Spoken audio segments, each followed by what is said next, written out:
हजरत अबू हुरैरा रदियल्लाहु ताला अन्हु की, जिनके पास 800 ताबईन और सहाबे कराम इल्म हासिल किया करते थे। ये तफसीर में खास तौर पर एक वजह की बुनियाद पर जिक्र कर रहा हूँ।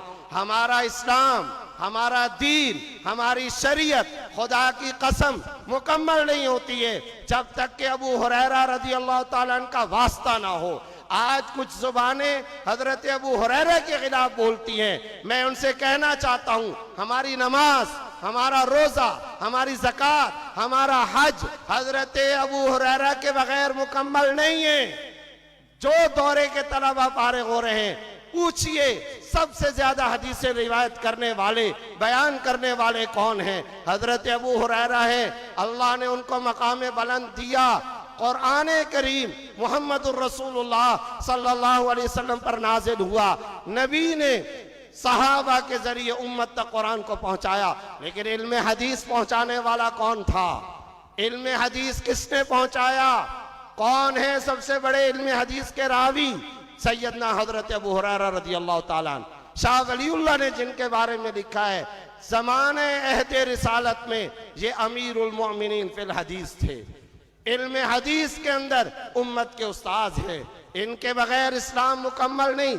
इन पर जुबानें दराज की जाती हैं, इनके खिलाफ बोला जाता है।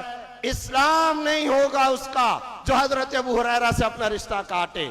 इसलिए अब रीत चलानी चाहिए।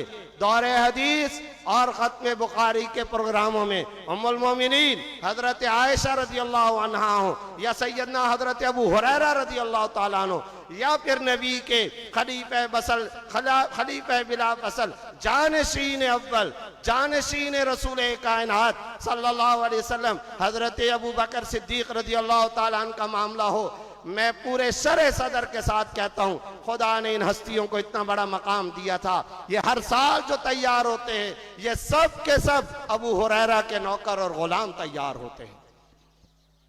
हम हजरत अबू हुरैरा के उलूम पढ़ाते हैं, हम हजरत आयशा के उलूम पढ़ाते हैं, हम उनके नौकरी करने वाले हैं। उम्मत मुस्लिमा उनकी चाकरी पे फख्र करती है। उनकी रिवायत करदा हदीसों को पढ़ाने पर आलमे इस्लाम अरबों रुपया खर्च करता है, करता रहेगा। करेंगे या नहीं करेंगे? ये सब मदारे हजरत अबू हुरैरा के